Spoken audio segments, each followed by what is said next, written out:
Bom dia, amigos. Vamos para mais um estudo do livro Portugal Templário, Vida e Obra do Templo. Aos Templários da Nova Ordem de Cristo, né? Aos irmãos Templários da Nova Ordem de Cristo. Estou recebendo notificações do Kawai que vários de vocês fazem parte aqui do Kawai. Então, eu vou enviar convites para que vocês possam voltar a usar a conta, né? Porque para participar das lives aqui comigo, para a gente conversar, debater e também para que possamos assim, lá no futuro, criarmos uma família só de templários, independente da sua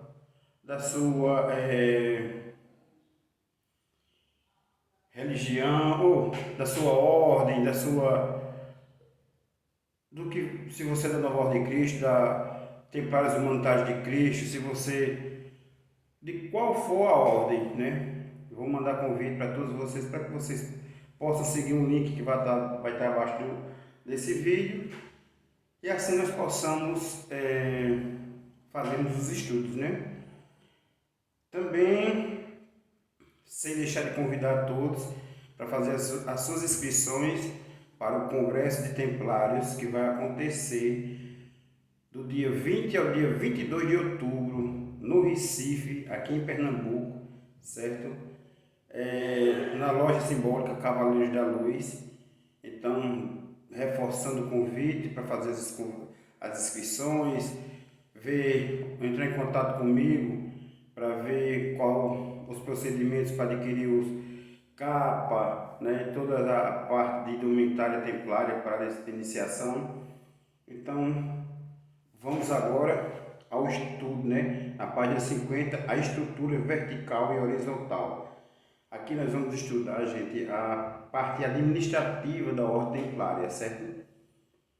E nela vamos fazer alguns comentários sobre como era a gestão verdadeira. Eu venho falando sempre, né? Mas é bom sempre lembrar. Vamos ao vídeo, no próximo. E não percam a live hoje às 16 horas, certo? Dia 14 de 8 de 2022, aliás, 2023, às 14 horas.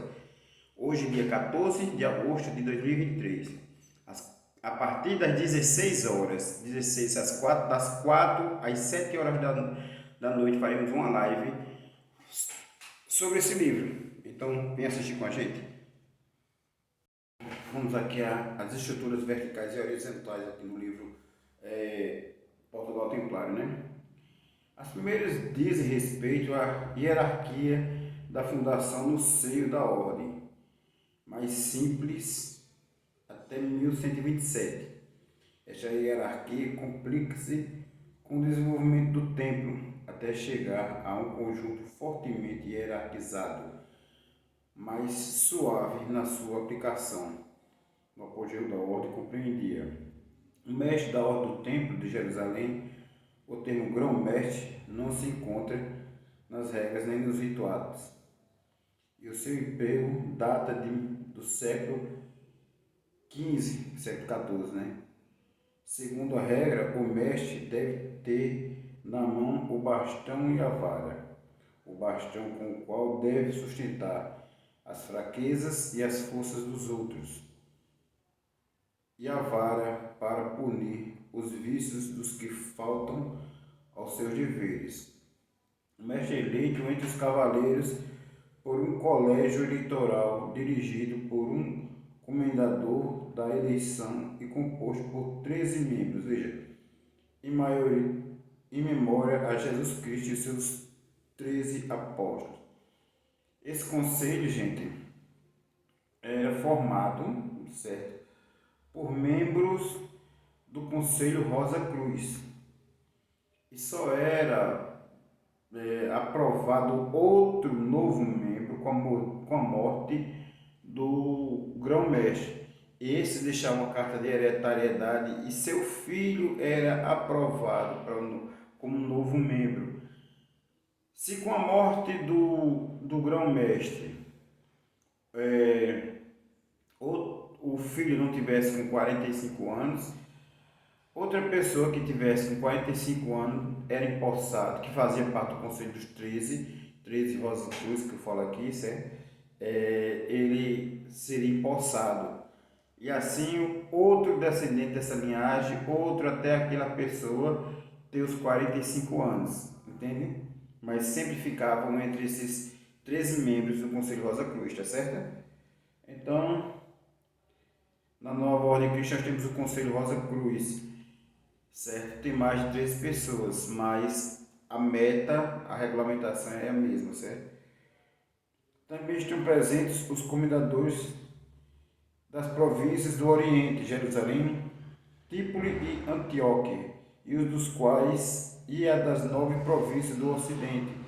Dispõe de 4 cavalos e um estado-maior de uma dezena de pessoas, capelãos, secretários, saracenos, turcópolo, clérigo, 2 irmãos cavaleiros, etc.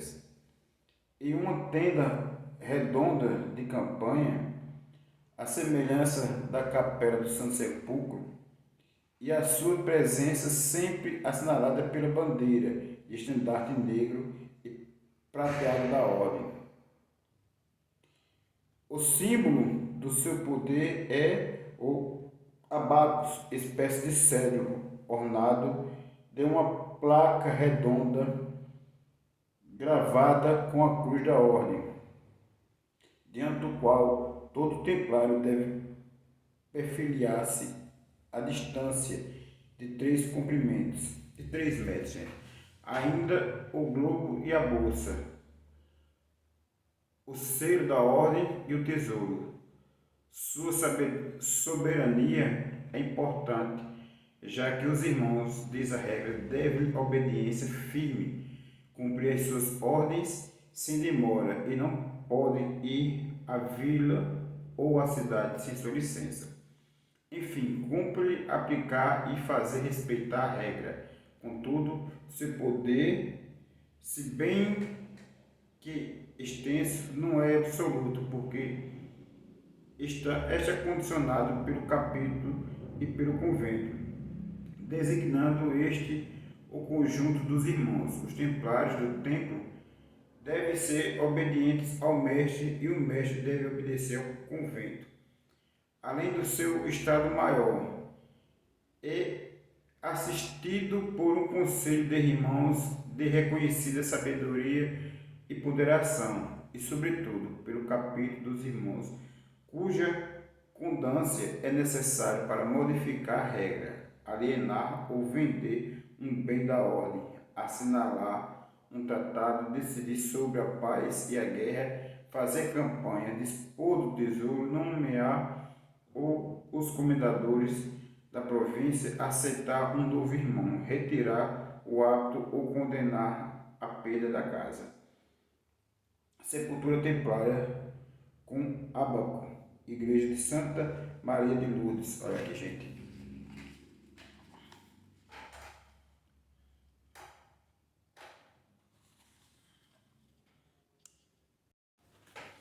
O senescal, o papel mal definido pela regra, o senescal de papel mal definido pela regra, mas que fica em lugar do mestre, seu lugar tenente, substituindo na ausência e sucedendo-lhe muitas vezes em caso de morte.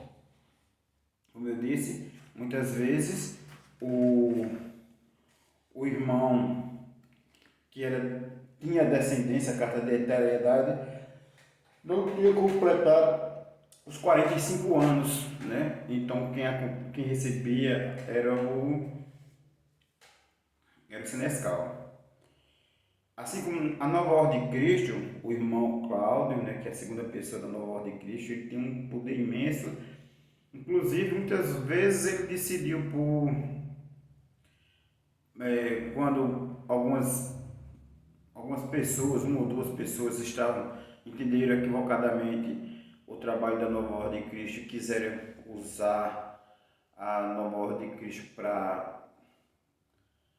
A princípio, dava-se a entender que era uma alavancagem de boas ações, mas não, a pessoa está querendo dar pequenos golpes com a nova ordem de Cristo. E o irmão Cláudio foi lá,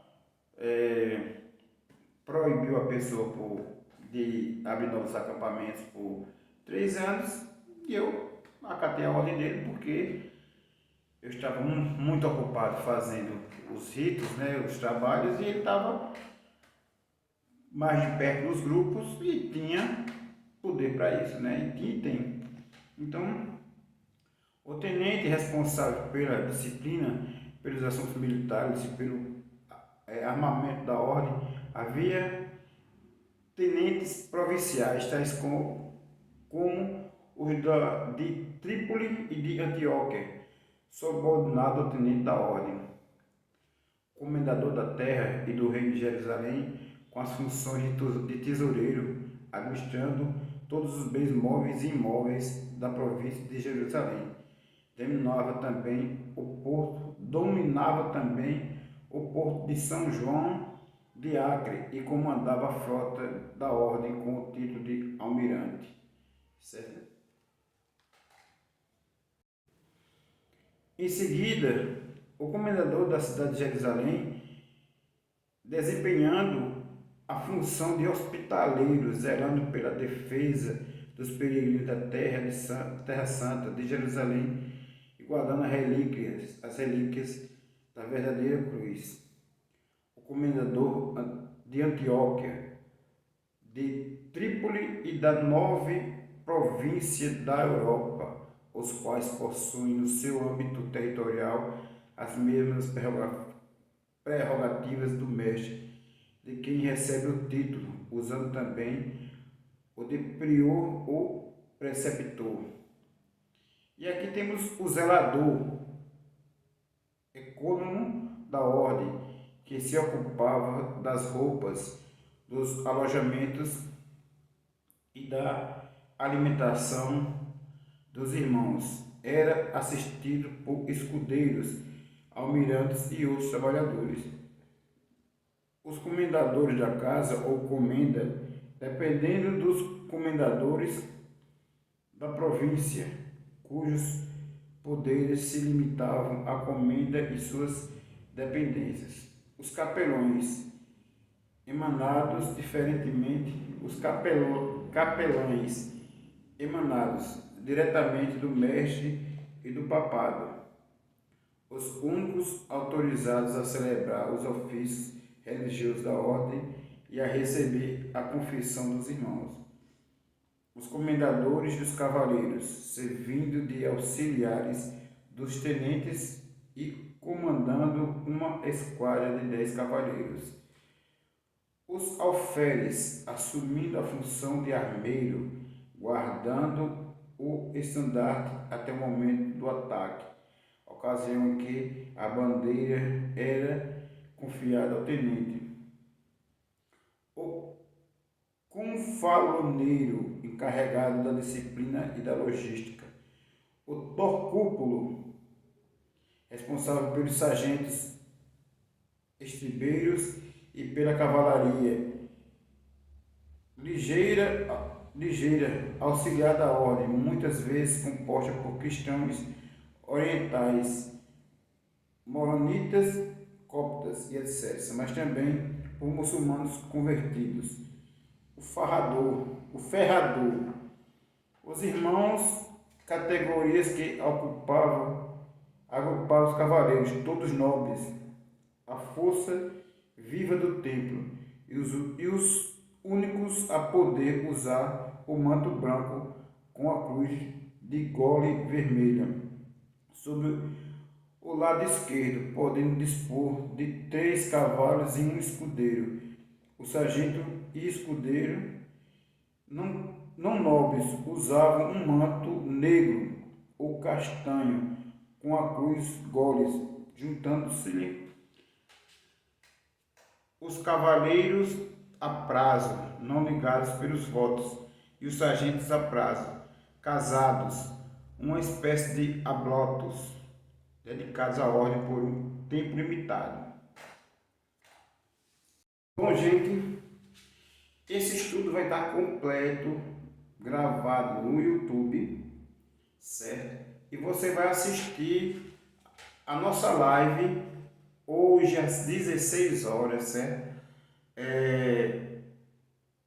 Começando da página 20, pois já fizemos da página 1 até a página 20 numa outra live, certo? Então, continuando, os serventes ou domésticos, laicos na maioria dos casos, onde se encontravam igualmente serventes a prazo e os filiados que constituíam a clientela eclesiástica e laica da ordem do tempo.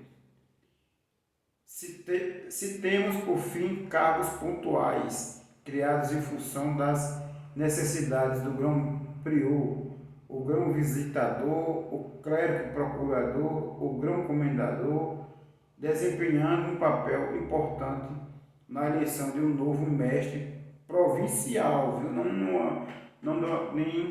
Não era um mestre do templo, era um mestre de província, um mestre de comendadoria.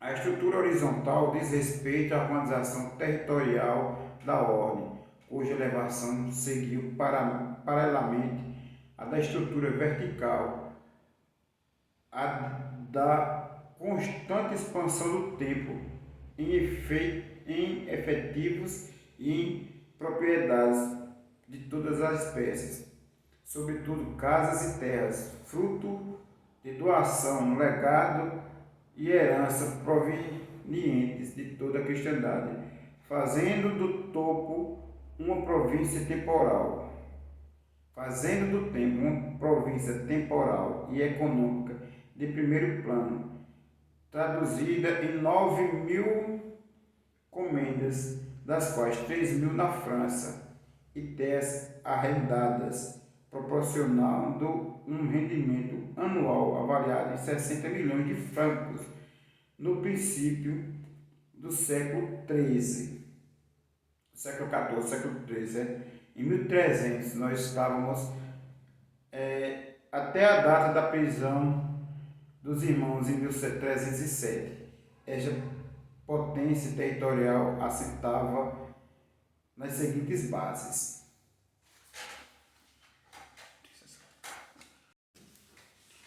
Prosseguindo aqui com o nosso estudo do livro Portugal Templário, queria agradecer também ao irmão, a dois irmãos, aliás a três, né? O Rob Moraes, que está nos doando vários bastões, o irmão William, o mestre, o irmão William Júnior, que está sendo fantástico, e agradecer ao irmão Marcos Montelo, grande escritor, grande artista plástico, grão-mestre da Prefeitura de São Paulo, certo? Está nos seguindo aqui no Kawai, vai nos acompanhando, todos eles vão nos acompanhar nas nossas lives, é uma honra estar com vocês e agradecer a todos que estão nos doando bastões nas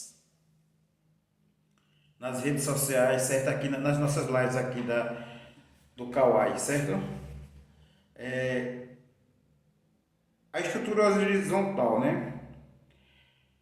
Bom, nós falamos as três províncias principais da Terra Santa, Jerusalém, Trípoli e Antioquia. As 9 províncias ocidentais, França, Inglaterra, olha, veja só, viu? França, Inglaterra, Paitou, Provença, Aragão, Portugal, Paulis, Apulia e Hungria, certo?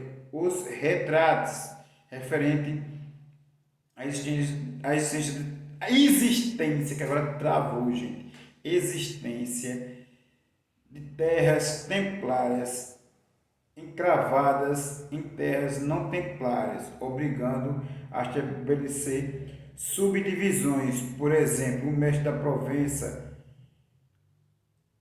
exercer sua atividade não só sobre a Provença, mas ainda sobre o condado veneziano, na região de Nimes, Saint-Galles, Velay e Gevalda, Mangelone e Benze, Nardone e Cartassone, Rhodes, Ardim e Caron, Toulouse e Comminges, Casconha e Agnaes. Cada província contava com um número variável de componentes, aliás, de encomendas, de lugares fortificados, castelos, sobretudo na Espanha, e terras santas, edifícios, estabelecimentos comerciais, mercados, por vezes vilas ou cidades inteiras. Houve também propriedades na Alemanha, Austrália, Itália, Polônia, Boêmia, Grécia e Escócia, principalmente na Escócia, gente. A isto há que acrescentar a frota templária destinada a assegurar o transporte de irmãos, peregrinos e restabelecimentos do século III de 1248, certo? Assegurou a passagem para ultramar do rei São Luís e suas tropas, e certos autores chegaram a avançar a ideia de que ela restabeleceu ligações comerciais de especiarias, ouro, prata com as Américas. Gente, chegaram não, restabeleceu, gente, né? Então vamos continuando aqui na página 54. Naturalmente que essa estrutura hierárquica, viu? Tal como o seu imenso poderio espiritual e temporal, não se formou de um golpe de vista. Antes foi se formando paulatinamente até atingir este stratus definitivo. Nela se encontraram as três ordens ou estados da sociedade medieval: ressurgência e tripartição funcional indo-europeia, como diz ainda Bernardo Marílias, de os oratores, aqueles que rezam, os capelões, os balatores, aqueles que combatem, mas são também oratores, os cavaleiros e os sargentos, e os laboratores, aqueles que trabalham, os domésticos ou servidores, os quais podem se ajudar, os confrades filiados, casados ou não, que ficam no século, espécie de terceira ordem, e tudo isso conforme se depreende dos retrates ou sactos e dos edgardes. Os retratos, cerca de 1660, foram escritos quando a ordem tinha mais de meio século de existência. Estes textos contentam-se em distinguir as funções administrativas, algumas delas novas, entretanto surgidas, e de lhe definir os usos, né? Redigindo em francês, os ramatres são estatutos hierárquicos fornecendo pormenores sobre a organização interna da ordem, os seus costumes e a sua disciplina militar. Traz indicações precisas sobre os direitos e deveres do mestre e dos principais dignatários da ordem, e sobre a grande importância do capítulo na direção do templo. A exposição dos diversos deveres aos quais cada um está submetido informa sobre o emprego do tempo diário de uma casa da ordem e dos templários. Então, para aqueles que entendem de administração, aqui, além de termos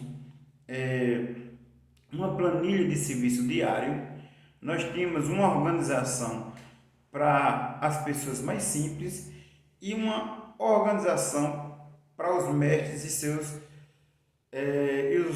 uma regra, né, para os mestres e para o Conselho Rosa Cruz ou o Conselho Administrativo Maior, né? O status, cerca de 1230-1240, esclarece sobre os pormenores das cerimônias importantes, traz do capítulo, discurso de uma admissão e etc. E os Edgardes, cerca de 1257 a 1267, são a recolha de textos de jurisprudência relativos aos interditos, tipo de excomunhão, penitências, recomendações do segredo, de deliberações dos capítulos, etc. Essa orgânica funcional fez que as províncias fossem administradas com a maior precisão e regularidade, defendidas assim de quaisquer imprevistos que, sem ela, obviamente poderiam se tornar insolúveis. Cada província também está repartida em espaços maiores ou menores dentro da jurisprudência e geografia templária. As possessões maiores chamam-se priorato ou província ou preceptoria, as menores balios ou comendas, e as ínfimas granjas ou fazendas. A cabeça da província está o mestre ou a província da ordem, representando na preceptoria pelo respectivo preceptor coadjuvado por um prior nomeado pelo mestre. Pelo que nesse espaço teria de haver obrigatoriamente uma igreja que fosse mestre ou matriz do priorado. Dos balions, da mesma coisa, mas sendo o preceptor representado por um comendador da província e, finalmente, nas fazendas, esse comendador nomeando seu auxiliar ou lugar-tenente, o comendador de cavaleiros, geralmente defendendo o espaço com uma esquadra de 10 cavaleiros. As estruturas vertical e horizontal da ordem templária, com ação do céu descida à terra, vertical a religião, a ação na terra, elevada ao céu, horizontal as armas, idealizadas de maneira que se segue, igualmente configuram a cruz salvífica do templo. Veja aqui, gente.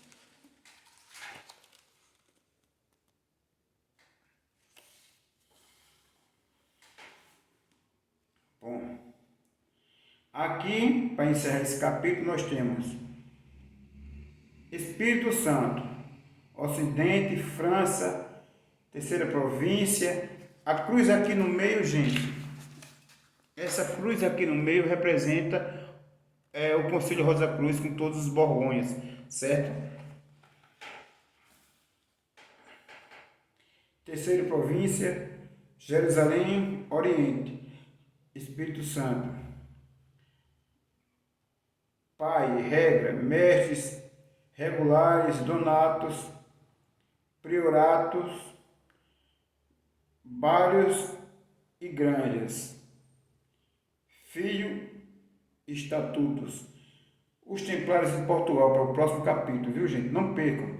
E hoje à tarde, a partir das 16 horas, não percam nossa live a partir da página 20 deste mesmo livro.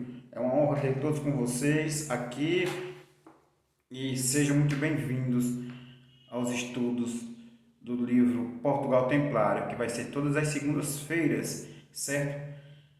Um abraço bem grande a todos, uma excelente semana para todos vocês, que o grande arquiteto do universo, que é Deus, abençoe e ilumine todos vocês.